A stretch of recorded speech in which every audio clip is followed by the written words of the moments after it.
Core.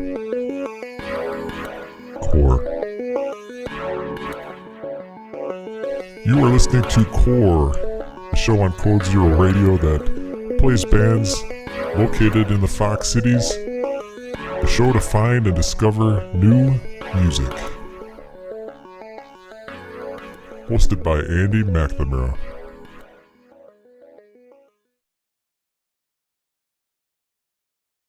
Hello everybody, welcome to Fox Cities Core on WCZR Code Zero Radio. If this is your first time tuning in, WCZR is a internet streaming station. We feature just a ton of Fox Cities artists and artists from all over Wisconsin mixed in with your favorite mainstream music. If you haven't checked it out, listen around the world. I go to live.codezeroradio.com, ask for it on TuneIn, Get Me Radio, just lots of different ways to listen.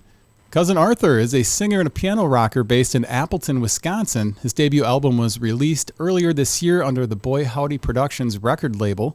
The album is called Gut Feeling.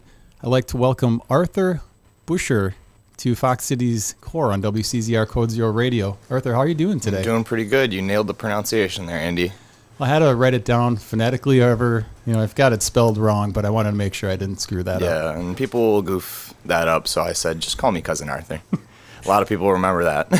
Well, let's start with the obvious. So why do you go by the name Cousin Arthur? Cousin Arthur it's like a little bit of a joke to myself, and I like to make myself laugh, but it's a joke about like people pretending to know you just that little bit better than they actually do, especially if you have something to offer. And I don't know. I think I'm pretty cool. So people are like, "Oh, that's my cousin," especially from where I came from. People would just say that, "Hey, cousin, like I need something. Cousin, give me a ride. Cousin, this," and it's like they're like, "I held you when you were a baby." It's like I don't remember that, but you're probably not wrong. I got a lot of cousins.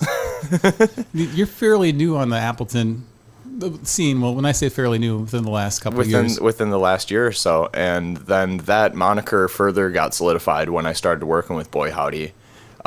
Riley Crowe, the executive producer of the Boy Howdy Productions label, and that's my actual cousin. My mama is his auntie, so that's blood right there. And he started working with me some songs, and then that turned into a couple more songs, and so yeah, I moved April last year, but we were recording a couple years before that already. I was just bouncing back and forth from Shawano County up in Gresham. Then I was coming to Appleton for like a day at a time. We'd put in these 10, 12-hour days just like working on songs, eating tacos, having a good one. And then after a while, I was like, this community's cool. I want to like get closer to it, and met a lot of cool people since.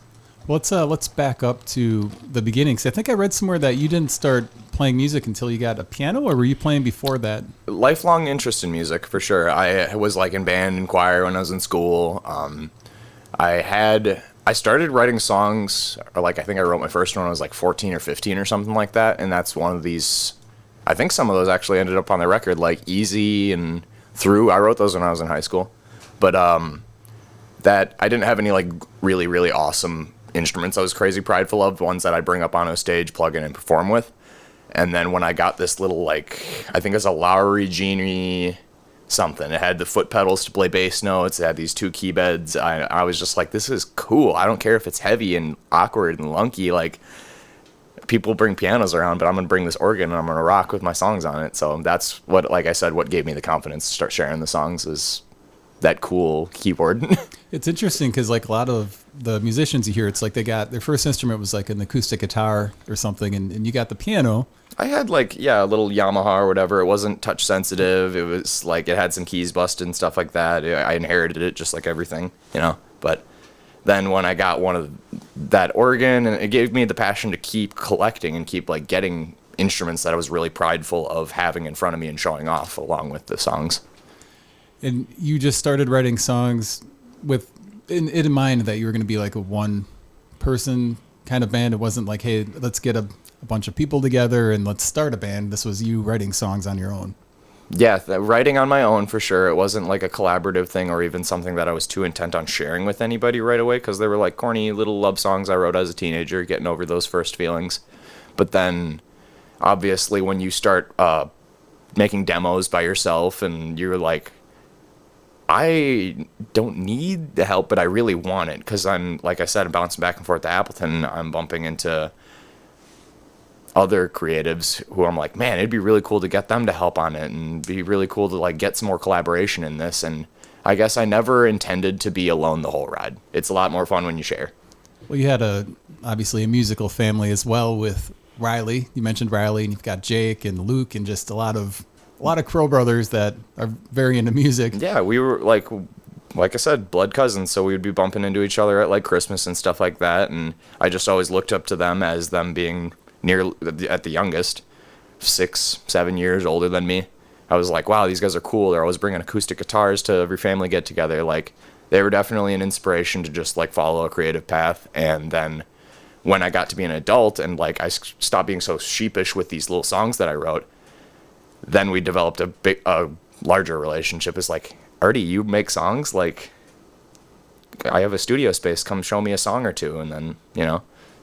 So when the family would get together for holidays, was it unusual for the Crowe Brothers to maybe whip out some instruments and perform? Or it was never like, okay, everybody sit down and watch the boys. It was always like they're just fidgety. You know, they go into a different room and then they're like working on something they're already working on. They're like riffing off each other. They're just creatives. It just flows out of them. So it's just like you bring a guitar with you, know. Do you remember the first song that you wrote? The first song I wrote, it's probably on the internet somewhere, like in some stream I did, or like, but yeah, I wrote it when I was like maybe even 14, 15 years old, and it was a song called Remember, and it was like telling myself that you've got a really far way to go, and no matter how far you go, remember where you started, which is kind of a fitting thing to write your first song about. It's like, I don't care where this takes you, but just remember that it wasn't always glamorous. I notice a lot of your songs are about like feelings and sort of like just introspective kind of searching. They got more so as I got older. Like these first ones that are like surface level, and you can pick out like, oh, he was writing about a breakup, or he's writing about like those ones. Yeah, I was a little kid writing about that. And then as I got older, 18, 19 years old, I'd performed a couple times, and you start just thinking differently. You get to that age where you're going off to college, in my case, and then life is changing, and you are thinking about those changes, and you got to express it somehow. And you mentioned earlier you came from Shawano County. I lived in a place called Gresham. That's where I came from. But that is like right on the edge of Shawano County, like the northwest, kind of. Is that a smaller town? Gresham is tiny. It's you said town, but it's technically a village. Okay. So that is the scope of it. How was the music scene in Gresham? Was there a music scene? I wouldn't say non-existent, but Gresham, there isn't a lot of places that you would definitively call a venue. There's this nice brewery. They got a stage that they revamped. There's the bar called Classics that it's always booking acts. I met Ike Arumba there, actually. So like, the more and more I started involving myself, the more and more I realized it's like, man, you got to keep doing this. You got to go to Green Bay. You got to go to Appleton. You got to go to Oshkosh. You got to like just keep meeting people and having fun with this. It's more fun when you share. Shawano, yeah, I don't know. That was one of the motivations to kind of just leave after a while. Is like, there isn't a whole lot of places to play. They are nice places to play, but like, you have to be a little more established, and that's something I respected. It's like art, nobody knows who you are yet. You can't just expect everybody to give you a shot just because you're really passionate. Well, and you started about 2019. Was that when you really started trying to ramp things up? In terms of live performance and stuff like that, yeah, for sure. I saw you did a Tiny Desk contest submission from 2019. Very ambitious, for sure. Like I, give it an intro. It was really well done. If people want to see it, they can still find it. Thank you. They can, yeah, absolutely. It's not that I'm not prideful of it, but then I just like looking back at stuff like that because it's like, dang, I've been doing things for just a little bit, and every time I do it, it gets better. So it's good to have those reminders still out there. Well, you also had on your Bandcamp page, I noticed there's 3 songs that appeared on Gut Feeling that you had released as demos in 2019. Yeah, they are in like demo format. So Riley didn't touch those, or was Riley involved with those original demos? No. Okay. That's what kind of what I love about those is because I'm like, man, I didn't really know what I was doing when I was doing this, but I kind of love it. It's awesome. But I've gotten a lot better at creating demos and being able to show them to somebody who's going to potentially help me flesh them out. But like, yeah, I should do more of that. Like, cause I have demos like in my phone and stuff like that. It's like, these aren't all the way there, but it would be really funny to like let somebody see them. And then when they show up on the album later in their studio form, it's like, damn, excuse me. Was it kind of a little stressful to put those first, or probably exciting to put those first few demos out?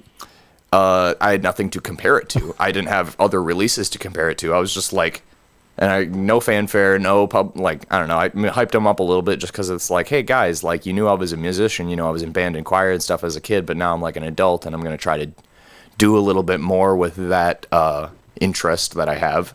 So like my friends, my family, they take a look at it. It's got like the couple hundred listens, you know, typical stuff, but I like giving people that little insight to it.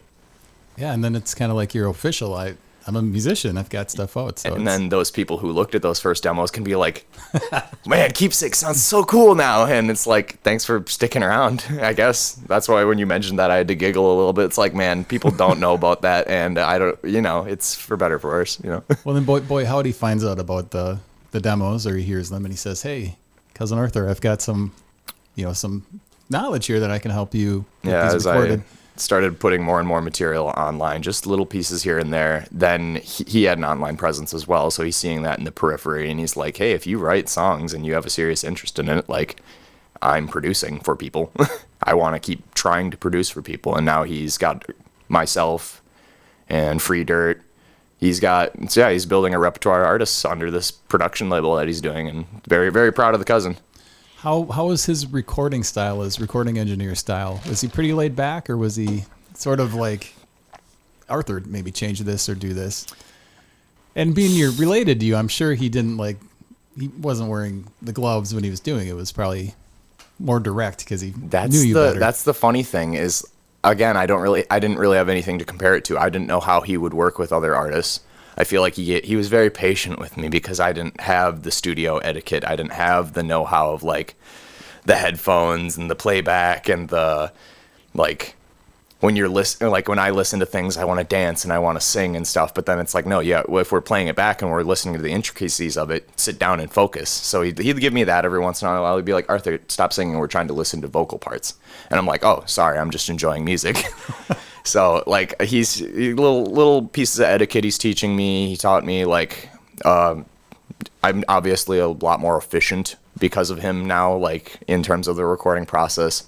But he's not like corporate stickler, like, oh, we got to get this stuff and this stuff done before 4, and then we'll take a break, and then we can only take a half an hour on that break and blah. No, it's like it was pretty free form, and we wouldn't be doing it if we weren't having fun. We're having fun the whole way. It's like we're making something new. And no, he was really, really good to work with, and I'm very thankful and blessed that I've learned so much through working with him. Well, you also had, he played some stuff on the album, as well as, who were some of the other guest artists? Played some stuff. Yeah, that guy did the drums, he did a bunch of guitar, he did background vocals, he did the production, the mixing. It was executively produced by Boy Howdy himself. But the other players on there, I think I had 8 people on there, which is like a pretty good number. I was very satisfied with that, because some people, yeah, you got a huge number of people, but from the area, I had Emily Simon. She did vocals on Keepsakes. We had Julia Blair, who lended her hand with the string parts for Just Say When. We had my friend Noelle Kayleen, Kayleen Creative. She did ukulele and vocals in Happy Today. We had Jake Crowe do all the horns you heard. Phenomenal. Oh, not all the horns. There was trumpets done by Hunter Crollo, a friend of mine from school in Chano County back there. Luke Crowe did some ripping guitar parts, as well as some like flute and some auxiliary percussion with us. I need a copy of the album with me, but I know there was 8 people that helped me with this. As these guest artists were contributing parts to the songs, did it just kind of make the song seem completely different, or did it feel like it was more where you envisioned it being when you were writing the song, sounding more full with these additional parts? That's the really fun thing is, I guess I didn't know how they would sound when you got collaborative with people. Like I knew where I obviously wanted it to be, but then I'd leave the studio, go back home where I was living at that point, and by the time I'd come back, Boy Howdy had gone to work a little bit on the stuff. He's like, oh, I had my one friend step in the one day and they added this, and then you'd hear Luke's flute part on there, and you're like, yeah, you've been busy while I was gone. This is cool. So even if there was that little moment of like, oh, I don't know if I asked for that, or it's like you immediately got over it because it's like, that's way better than I could have done. Like, I'm not going to pick up a viola and like, so every collaboration that happened, I was very thankful for, and it just brought it to where it was.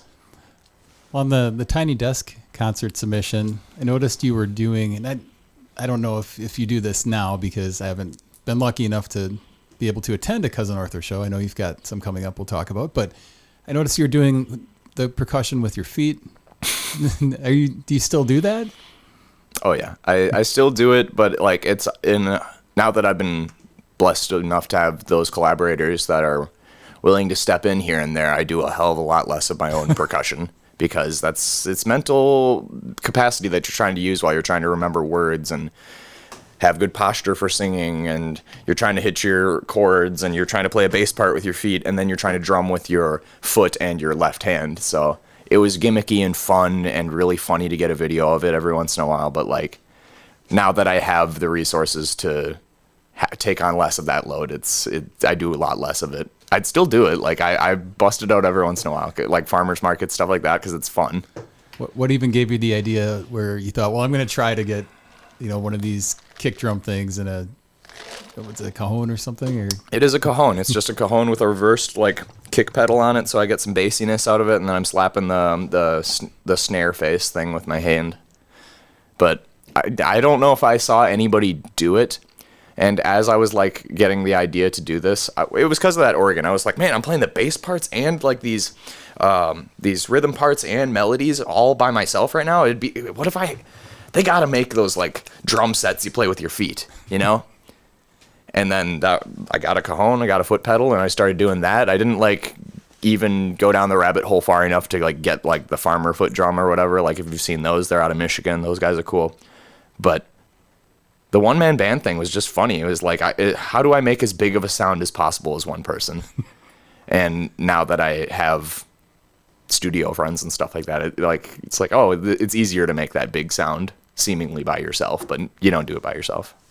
When you play, you're not dragging that huge organ with you, are you? No, not these days. I travel around with like a Yamaha stage keyboard. It's weighted keys, has a bunch of voices. It's if anybody cares, it's a Yamaha P515. Go check out your local Hyde Music for one. But a lot lighter, a lot easier to use, less gimmicky. Doesn't take two sets of hands to carry. When we had Julia Blair on the show, we talked about like instruments and specifically like vintage instruments, how they're so big and bulky. I mean, they last a long time, but they're just really hard to move. I would give what I'd give for a Rhodes piano, because every time I see a Julia Blair show, she's always playing a Fender Rhodes or something like it, and I just love the tone. I love the portability of it, even if it's less portable than maybe a modern version or whatever. It's like, no, I love that. So we were talking about doing the percussion with your feet and all that when you're back doing when shows. I used to do the one-man band thing. Shows were a lot less. The stakes were a lot lower. Like I was introducing people to me as that one-man band thing, and that probably gained me an audience with some people and lost me an audience with some people, and I just kind of recognized it's like, you're either going to be into this weirdness or not. So how did the Tiny Desk concert submission pan out? Did it at least get you a little bit of attention from people that might not have been aware of you prior to that? Attaching the name NPR to the video and stuff like that got that kind of attention, so you get like a couple hundred visits of like the other people who are entering, just like looking through all the submissions, and they're like, oh, this is what other people are doing. And so it got me that little bit, but like nothing that's lingered, It didn't like place or didn't get like showcased or anything by NPR, but I thought it was cool production, good to have. And then the Gut Feeling album, you played Mile Music this year, and the album came out after Mile Music, didn't it? Yep, because Mile was first week of August, and then the album came out August 26th. Was there an original push to have that done for Mile, so you'd have some product to sell at the festival? I think we both kind of knew that it would not be ready in time for the Mile. We didn't make that kind of deadline. I think we like made a deadline, and I'm using air quotes for the audio listeners. It's like 3 times. It was like, oh, we'll release it by then. And it's like, okay, yeah. And then a couple months go by, and then Boy Howdy goes on a tour, and then you don't work in the studio for a second, and then you come back, and okay, we'll have it done by this time. And then another thing happens. Life keeps happening because we both got lives. And then after a while, I think I mentioned at some point, I was like, hey, you know, if it takes us all the way to the end of August to finish this, that'll be 3 years that we have been working on this. And he goes, why? What day do we start? And I was like, let me look in my memories here. 2019 or 2018 or whatever, but it was August 26th. And he's like, let's release it that day. So then the next couple months, we just made sure it was ready and got another music video done quick, fast, in a hurry. And no, we were just prepared to play Mile Music and just introduce people to me. And if they were into it, now we got merch. Well, you did 2 shows at Mile? Yep, we did 2. Were you a little nervous about being on that stage in front of that many people? I mean, there's always that little bit of anxiety, and it's just from, you want to do a good job, but at this point, I am confident in like my songs, and I'm more confident in my voice and the ability to like the etiquette of it, getting set up, doing sound checks, stuff like that, not being so sophomorish about. But yeah, I feel like I did a good job, and I recognize that I'm providing something that literally that a bunch of people haven't seen before. They're not going to know when you mess up. They're just going to be like, wow, that kid's singing. So I wasn't too nervous, but obviously that is that little bit of, you want to do a good job. Did you have a favorite memory from this year's Mile Music? A specific favorite memory? I don't know. I just had a really, really good time playing. I played right behind Jim's place, like Wooden Nickel, in that big courtyard. It was really good to have just a huge turnout of people who are there to appreciate music. That was my favorite part of it, is just people who have that very musical mindset. It's like, we are here for the appreciation of original music, and that really felt good. Meeting a bunch of artists. Shout out Paisley Fields. We're doing a show with him next week, but just met a bunch of cool artists that we keep in touch with, and good resources, good communities. Did you get a chance during the Mile to go out and see your cousin's bands? As much as I could. I work coffee shop hours right now, so I would get out earliest, like early afternoon, 2:30, 3, 4 sometimes. So I'd get to as many shows as I could if they weren't in the morning. So I got to see Dusk. I went to go see, I think, 2 Boy Howdy performances. I got to see a bunch of other artists I think I saw at least 1 or 2 Julia Blair performances. She was doing a trio. But yeah, meeting a whole bunch of new artists that it's like, okay, I got to follow so many people on Instagram now. I got to see what they're all about. That's really fun. I like that.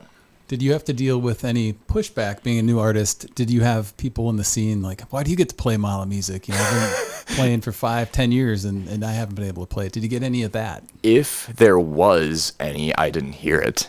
And that's something I never even thought. I guess I didn't think about it till you put it in my head right now, Andy. Like, I've been at music for 5+ years, and like I just released an album, and I don't know, I feel like I work plenty hard, and I'll take any opportunities that I get. And when I mentioned to a colleague of ours, Franklin Anderson, he's a fan of Boy Howdy, a fan of me, and he said, "Are you playing Milo Music this year?" And I was like, "I haven't heard anything yet." And that was a couple months beforehand. He's like, "Oh, they haven't reached out to you?" And it's like, Frank, don't be surprised. Like, I just moved here. I don't have any released material. Nobody's going to know a whole lot about me. And you can't be, he's like, "Oh, I know somebody. I'll talk to them." And then a little bit later, then I got an email about it. And well, I had to make a submission, and then they emailed me back, but that was good. It feels good when they can see that people are trying to take it seriously, and I'm trying to take it seriously.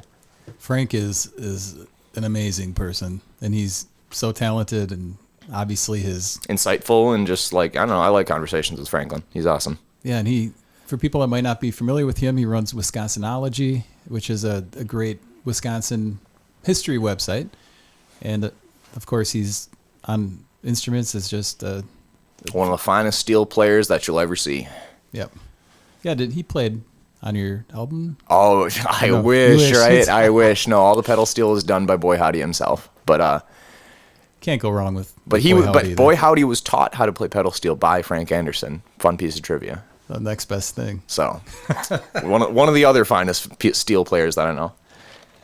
I noticed that on some of the demo, you had the song title was different on the kickoff song for the album. I Don't Know, Let Me Know was abbreviated to IDK LMK. What was that just to save space, or you just decided it flowed better? I guess I didn't mean to do that. You caught me making a little goof there, Andy. Well, which one didn't you mean to do, the abbreviations or the full? I feel like I always meant to abbreviate it. And for whatever stylistic choice or whatever, like it wasn't like, oh, you got to be, let's confuse the old folks or whatever. It's like, no, it's just, I don't know, let me know. That's just. You call me old? Were you confused, Andy? Well, kind of. It's like, Yeah. why did he change it? Why did I change it? Well, I don't know. Well, People know what those abbreviations mean, and it's just like it just looks cool. It's shorthand. It's stylistic. Just a stylistic choice, I guess. Yeah, and I mean, it was a demo again, so it's, you're kicking around ideas yet. Yeah. So the three songs you put out, IDK, LMN, Keepsakes, and What's Wrong With Me, but the kickoff song was Keepsakes, wasn't it? My first single off the album was Keepsakes. Yep, we released a music video for it like last October or something. And this year you could buy the Cousin Arthur costume pack, which comes with the overall soundscape. Yeah, that's kind of like the style that are in the videos. Hey, we're getting a call right now. No way. Who wants to talk to Cousin Arthur? Let's find out. You're on live with Cousin Arthur. What's your question? What's your favorite band? What's my favorite band? That's a really, really good question. Right now, it changes all the time. You keep listen and you live and you hear new bands. And one I like right now is, I think they're out of the UK. They're called Jungle, and they make some like disco, soul, dance inspired fun stuff. I like to dance. I like fun music, and Jungle, the band, is really good. Well, that's a really good question. Thanks for calling in. If you've got a question, it's that easy. I think I know who that was. I might have met the gentleman. Yeah. If you've got a question, you can feel free to give us a call at 920-358-0795. This might be a good time for band reaction. That's where we play a clip of a previous guest and we get your reaction. This question, we've kind of been doing it differently, was from last week's guest, Michael Grabner. We're going to play his question and we'll see what your reaction is to that question. Band reaction.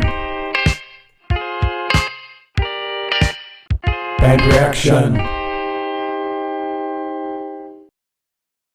So, Cousin Arthur, my question is, what is your biggest horror story from a gig?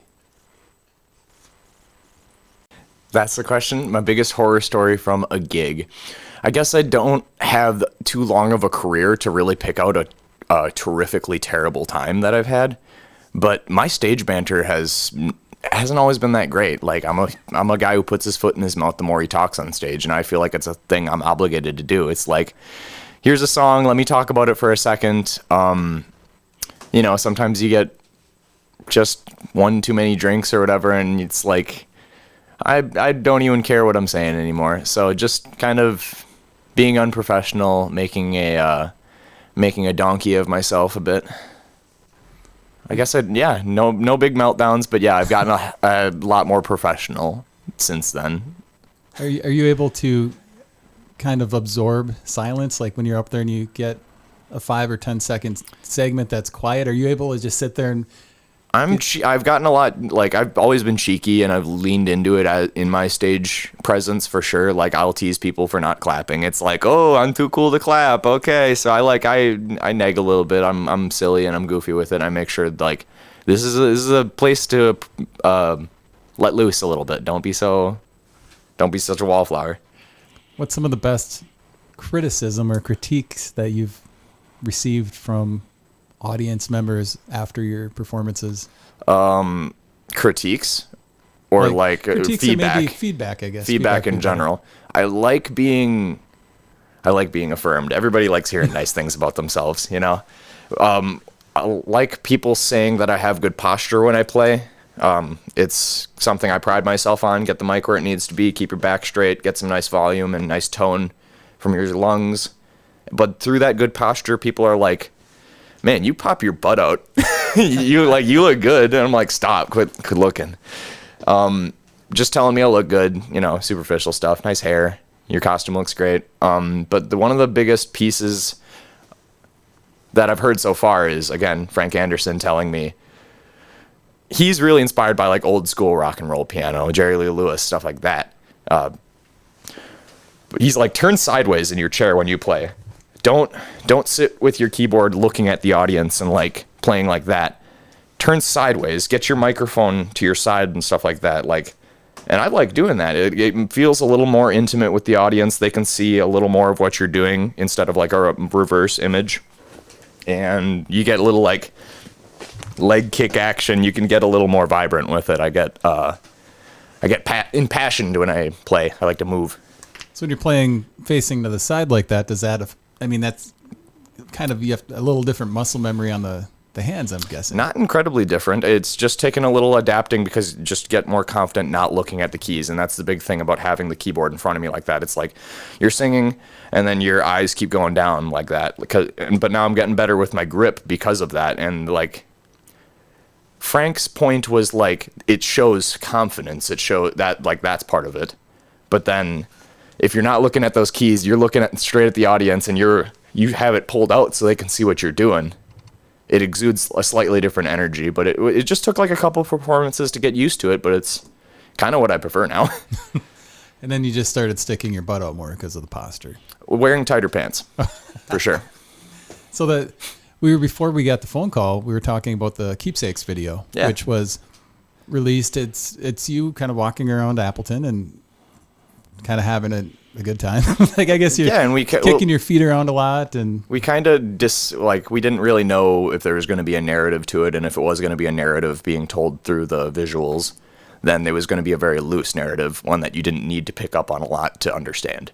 And it's like me, it was reflective of the time. It's like me in my little apartment and I'm having a groggy day and I'm just going to go out and do what makes me feel good. I'm going to skate. I'm going to get an ice cream, whatever. But then I end up going back up north to Gresham, to my hometown, to like my dad's house and stuff. And then I spend like half the day there and stuff. And it's just kind of reflective of the lyrics and stuff because the song is about like community and being appreciative of like people who helped you get to where you are and stuff like that. So I thought that was a cool video. Very well done. And did Boy Howdy push to get that video? That recorded? One, he definitely said, if you're going to release a single, let's do a music video with it because people have that audio-visual connection with the consumption of music media these days. It's like, man, if it's a good song, that's good, but like it'll keep getting listens if it's got a cool visual with it too. So yeah, that was his only mention. And while we're talking about music videos, you recently released one called Through, which stars Boy Howdy himself. Well, a cameo by Boy Howdy himself. Yep, he's in the introduction of it for sure. It's very funny because he calls you to kind of tighten the slack there on you, and your ringtone is a Boy Howdy song, which is very funny. And then you get Boy Howdy sitting there kind of telling you that you need to get out and kind of earn your keep. And we're both like exaggerated versions of our character. I'm like his young, skippy, cheeky, like really ambitious, big ideas, like new artist. I'm like, yeah, I just want to prove myself. And then he's this really like, yeah, but you have a responsibility to the label and to like, you can't, it is all fun and games. You got work to do. You got places to be on time. And then in a very realistic fashion, I'm too busy picking out outfits and then I'm late.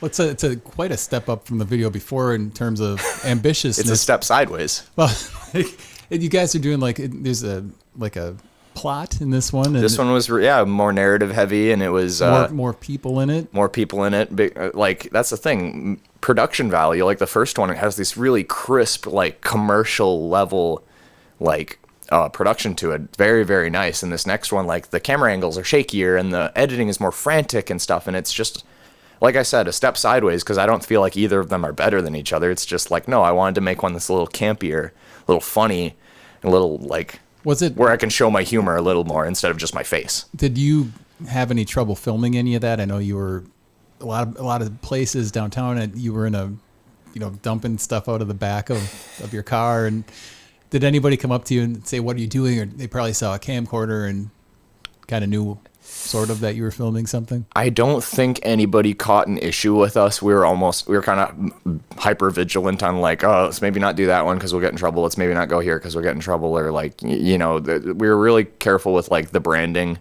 of like, oh, don't get like brands and stuff in there unless you have to, Excuse me, goodness. But I forgot what I was talking about, Andy.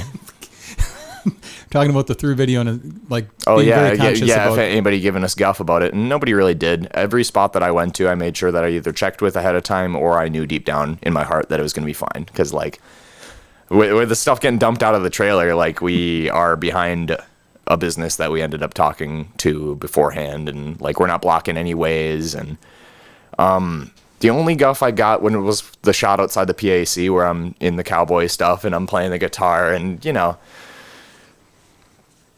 People just yell at you, like you don't even need to be doing anything. They'll just like see your boots and be all like, "Why do you walk like that?" So like you don't even need to be doing much to get like harassed. So yeah, I got a tougher skin for that these days for sure. Were you, when you're filming those scenes like in front of the PAC, did you have like the song playing on a phone or something so you at least had something to reference? Yeah, kind of. For sure. We had our guy, David Ganson, really far away. And then I'm like listening to the song, and then it's up to him to kind of synchronize those later because he's not listening to it over there. But like, yeah. Are you working on any videos right now, or is there a plan to release another video for another I'm always song? working on something. We got ideas for at least another music video. I want to do at least a couple more because, like I said, with the audio-visual connection, as soon as you give a music video to something, it gives it a little more replayability and traction. And I'd maybe want to do two more. One with a song that I know people are listening to because I have the insights on that. And it's like, oh, man, thank you for releasing a music video for my favorite song on the record. Thank you. But then I also want to give time to give a music video to maybe a song that isn't getting listened to as much and that I want people to listen to. How would you describe your style or your genre? My genre, like for viewers that might not be familiar with your music, how Sure. would you describe it? Okay, I'll try to put it plainly and say it's like pop music. I call myself a pop star, no matter how I dress, act, or behave, or speak. It's pop music. It's piano-driven pop music because I don't play guitars or anything like string. Like I play some bass a little bit, but I'm a piano rocker. I do vocals. The songs have pop sensibility and format. They're I don't know. Their topics don't get like too crazy dark. It doesn't get too explicit or anything. At least not yet. But it's pop, rock, indie. Yeah. Around there, pretty listenable. This first album touched a lot of genre corners, but like it was reflective of the times. I got a lot of interest in a lot of different kinds of music. Have you started writing more songs for the next release already? I know the last one just came out a couple months ago. I've been writing songs since I was a little kid. Like I got piles that I like. It's just about finding out where to put them, and I had to carefully select through these dozens of songs that I've written so far and be like, okay, you can't make a 20-something song album and expect somebody to listen to it not in all one sitting. Those albums are great. I listen to them, but I can't expect everybody to appreciate music like that, especially in the world where like everything should be under 8 minutes. Every video you watch should be under 8 minutes. And, I could go on about that too, but There's on the Keepsakes album, there's a song called What's Wrong With Me where you're... Gut Feeling album. Gut Feeling. What did I say? Keepsake. Oh, yeah. Gut Feeling. Thank you. You've got like a pitch shift going on in the vocals. Was that something that you thought You're of? talking about What's Wrong With Me. Right. What's Wrong With Me? Oh, yeah, where it's got this really obvious auto-tune. It's the outlier on the record, where a lot of these are either like folk, rock, pop, and they all kind of can sit into a pocket. What's Wrong With Me? We recorded it, or the demo I showed, Boy Howdy, was it was a lot more synthetic than the other songs. Like it started with this drony synth line, and obviously I'm trying to do some drum production. I have this really like deep bass kick and like digital drums for sure. And then he heard that and he's like, okay, I kind of hear the direction you want to go with this. And I was like, oh no, like with the production of this, I brought him into my world a little bit, into like a really pop centric, like radio hits kind of stuff that I grew up with. And then he's bringing me into this like analog world of like classic vintage country and like. And that's kind of Boy Howdy's thing. And he's lo-fi. Yeah, and we're bringing each other into each other's world. So I like immediately wanted to backpedal. I was like, no, it doesn't need to be like really synthetic and really like that. Like we can add some acoustic guitar. And he's like, no. I want to go more your direction. Let's go this way. And then he's the effects king. He just loves his effects. So after a while, he's like, how do we make those? Everything else is sounding really cool. What do we do with these vocals? We got reverb. We got the classics. But then when he showed me that he had the capability for that like auto-tune and stuff, I was like, he's like, okay, we can turn it down a little bit like everybody does, so you barely notice it and it just makes you sound a little better, or we can really crank it. And then I was like, no, I want to sound like that old school version of auto-tune where people are just figuring out how to use it and they're like, oh, I want to sound like a robot, you know? So that was the outlier that I ended up doing. I was like, let's do that. Let's make one really weird modernistic one and then see if people gravitate towards it. And certain people do. They're like, make more like that. And but a lot of people, I don't know about the majority, but a lot of people are like, that one's not my favorite. That one's weird. I'm here for easy. I'm here for Keepsakes. Everybody loves Keepsakes. And it's like, I don't know. You don't have to like What's Wrong With Me. It was a calculated risk I took because it's like, it sounds the way I want it to sound. It's fun and cool and it's something I know I'm capable of, but then it's like, I understand if you don't like it and it's not what you're there for. Well, I'm going to agree with you. It is like, it is the outlier song on the album. It's different. It catches your ear. And I think a song like that is good because when people get sort of burned out or over listen to the rest of the stuff, like, at least personally, I'll gravitate towards something that's completely different. You might find all of a sudden love for a song that you didn't get. Something you were skipping earlier. Right. It's like, oh, I like these songs on the album. Maybe I don't listen to Just Say When all the time because it's down tempo or whatever. But then after a while, yeah, you circle back and it's like, man, I listened to these ones a whole bunch. How about I listen to the other half of songs that I didn't listen to as much? So it'll find its time. How did you come up with the title Gut Feeling for the album? Gut Feeling. I initially tossed around the idea of naming the album after one of the songs, like finding a titular track.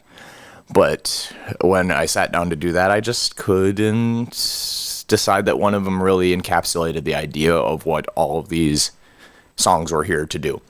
And after doing that, then it's like, well, if you're not going to do that, what do you call it? And you look through the lyrical content of a bunch of the songs, and it's just reflective of the times, reflective of what I was feeling, what I was capable of, who I knew, like what I was willing to do, stuff like that.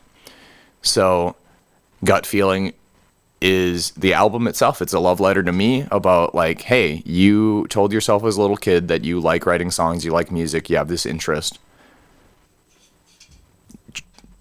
Act on that feeling. If it's a feeling that hasn't left you, you owe it to yourself to act on it. You like, don't say, oh, I'm trying to be a musician. You are a musician. Be a musician, make an album, do and like take it seriously, do it the right way, air quotes again. And give it an honest shot. Let people know you're giving it an honest shot, and that feeling didn't leave. So, it's about honoring your feelings and chasing your dreams, and that's I guess what Gut Feeling is about. You've got like a very cool sort of art thing going on with your releases as well. Like Gut Feeling's got it's almost like a collage effect. I love that artwork. Who did the artwork? My sister painted that. I gave her early access to a bunch of the stuff that Howdy and I were doing in the studio. Like, he gave me the bounces to like listen and then come back next time with ideas.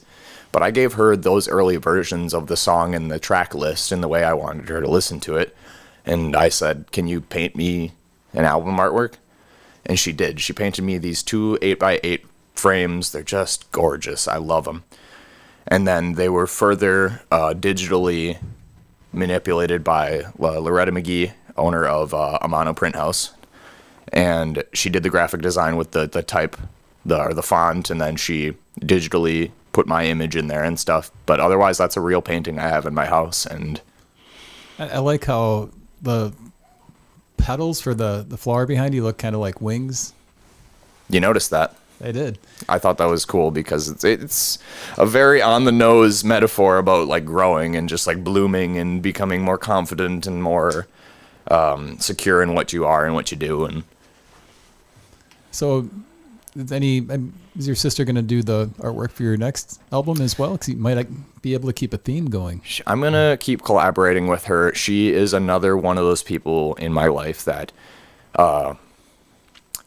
that showed me, that led by example and said like, hey, I am a grown adult person and I never stopped painting. She paints pictures and she sells them, and she showed me it was all right to just pursue a creative path come hell high water. Just do it because it makes you feel good. Never stop doing it. That's why it felt really fitting to have her do this first album artwork for me. I was like, I need your help specifically because you helped me get here. Does she have a favorite song on the album? She would tell me to recommend Just Say When, the only one with a string section on there. Who did the strings on there? Was it real strings or? They are real strings. That is a couple violin parts, I think a viola part, and Julia a cello part, and a cello. Yeah, all from Julia Blair. That was I mentioned early on. I was like, I had synthetic strings in there. I programmed them myself, and I was like, they sound good. They're full, but they're so obviously digital, not real. And anybody who plays instruments could hear that, but anybody who doesn't probably wouldn't care. And we all had that same feeling. But then I was like, Howdy, if you can find anybody, and he's like, I know somebody, but she's busy. And I'm like, please like, I don't know her as well as you do yet. So yeah, he asked for her to come by, and she did a really good job, and I'm very appreciative because it's a favorite of mine, and it's a favorite of my sister's, and it sounds so good with her. We've got a call. You're on with Cousin Arthur. What's your question? Hey, Cousin Arthur and Bob. I'm calling out from the Best Coast, so if I missed this earlier in the show, my apologies. But Cousin Arthur, if you had the opportunity to talk about green lights and blue skies a little bit, I'd love to hear about it. Otherwise, I just want to say I'm proud of you and I'm enjoying the show. West Coast. I have a really strong guess as to who that is. And Green Lights and Blue Skies, thank you for mentioning a future release that isn't actually on the album, brother, Adam, thank you. And it's Andy McNamara, host of Code Zero Radio. I don't know where you got Bob from, but maybe you're thinking NPR. Bob is the host of the other shows on Code Zero. Okay, so he's trying, and I love him. The website. My apologies, Andy. It's a compliment. It's a compliment. I'll take it. This is a phone call, not a pre-recorded message. He's just hearing me talk smack. But Green Lights and Blue Skies it's just a jam. It's a track I play in a lot of live shows because it's got energy or it's just ragtime piano, just fast-paced and fun. And it's about it's in the same vein lyrically as kind of like Keepsakes. It's about like driving around with your brother on a nice hot day with the windows down and just like doing exactly what you want to do. Does that answer the question? Yeah, that answers the question. That's what that song's about, and you guys will hear that song on album 2 if you're patient, Adam. Thank you for the call, Adam. I'm hanging in there. Love you, man. Be safe. Keep it up, you guys. All right, bye-bye. That was nice. Yeah, that's my brother. That's cool. So Adam's had some insight into the music from the next album. Yeah, you can find video versions of Green Lights and Blue Skies on either my YouTube or reposted somewhere, So that I leaked it myself. I can only be so mad. So we got to hear from your brother, which is awesome, and your sister did artwork. It sounds like this is all. Do you have more than just the brother and sister? Those are my two oldest siblings. I have a couple other brothers. So you've got a I big family. have three more. I have three more brothers. So 4 brothers and a sister. You could have started your own family band. I was the only one really playing instruments. That's a lie. Like Mason could drum for sure. He drums up a storm, but like in a completely different style than I do. I don't make like punk rock or like screamo or anything like that. So he's a little energetic for the stuff I'm trying to get him to do. Not that he's not a good musician. Before I hurt anybody else's feelings. We know it's crazy. We're almost out of time already, but I like to talk. Where can people go if they want to find out more about Cousin Arthur? You can go into pretty much any search bar, look up Cousin Arthur music or just Cousin Arthur. You're going to find a lot of material from that cartoon, the Aardvark show. But Cousin Arthur music, you can find Cousin Arthur on YouTube. You can find Cousin Arthur music on Facebook. I am CUZARTHUR, Cuz Arthur on Instagram. That CUZARTHUR handle, I'm trying to attach it to a bunch of my other stuff. So just remember that name, and I got a Bandcamp. I'm on all the listening platforms. I'm easy to find. I'm around. Just so we don't make Boy Howdy upset, you've got a show coming up. Is it next week with Boy Howdy? Yeah, I do. Next week, Friday at 11:18. That's going to be at 9 p.m. I'm jumping up to open for Boy Howdy and the illustrious Paisley Fields out of New York. Where was that show again? That is at Misfits Tavern, a great place to see live music in Appleton. So it sounds like a great bill. 3 great bands to see. And I'm so excited to play a bill with another person who would be a self-described piano rocker. I'm excited for everybody to see Paisley Fields too. Do you feel that something like piano artists will continue to sort of increase with the numbers? Because it seems like music, I don't know if it's still going that way. It's kind of moving away from guitars and more towards keyboards. And that's a very different outlook than I guess I would have, because it feels like the portability of guitars always has that on a piano. Like when I was first running around with that organ, it was like I was doing it spitefully. It's like, oh, you're going to carry around your guitar, huh? Well, I'm going to make just the same effort to carry around this stupid organ with another guy all the time. So now that my piano is a lot more portable and stuff, and pianos in general, you can just bring a stage piano with you. I would like to think it's going to get more popular, especially with like, how popular synthesizer and organ parts are to like fill out a section in a song and stuff. I'm hoping that people get that. I'm hoping that there's more pianos out and about, for my sake, if not everybody else's. Cousin Arthur, thank you for joining us today on Code Zero Radio. Thanks for having me. Look forward to catching a live show. I've definitely enjoyed the videos and enjoyed the debut release, Gut Feeling. Everybody should check it out. Cousin Arthur, live today, WCZR Code Zero Radio. Everybody have a good weekend, and see you next week. Love to see you. You've been watching and listening to Fox Cities Core on WCZR, New Rock for New Radio, Code Zero Radio.